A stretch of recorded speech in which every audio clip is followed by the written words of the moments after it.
Good afternoon. It's Monday, January 10th, 2011. I'm Eric Shiner for Right Now on CNSnews.com. Because of the mass shooting in Arizona, House Republicans have postponed all legislation to be considered on the House floor this week. That includes a vote to repeal the Democrats' health care legislation.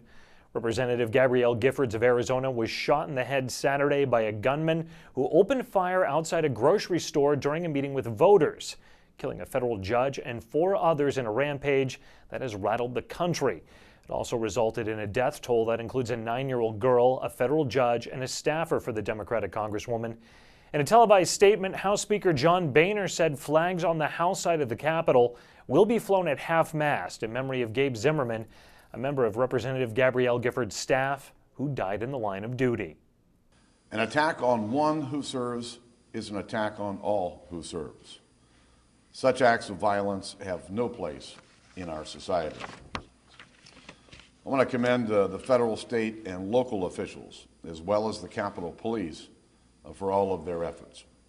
And I've told the FBI director that the House stands ready to assist in any way possible.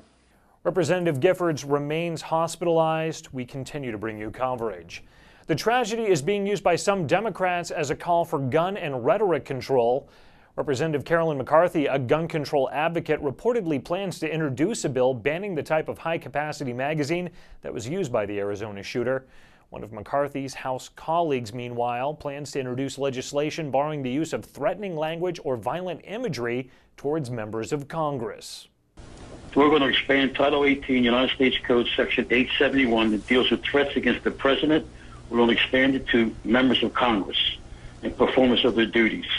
That's what we're going to do. I mean, we are as out there as much as anybody else, and we intend to criminalize behavior that engaged in putting crosshairs or bullseyes on members of Congress and on their district.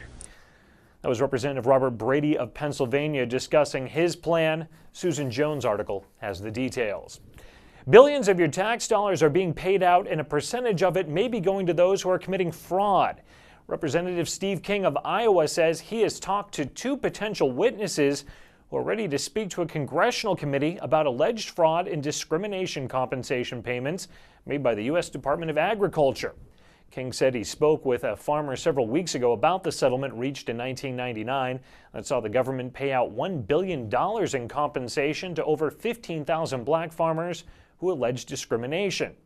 According to King, one black farmer who is prepared to testify told him that some attorneys in the case traveled to neighborhoods to sign up people who had never farmed to receive the compensation payments. Find out more by checking out Fred Lucas's story. And we want you to stay informed on these stories and much more. Click around right now on CNSnews.com.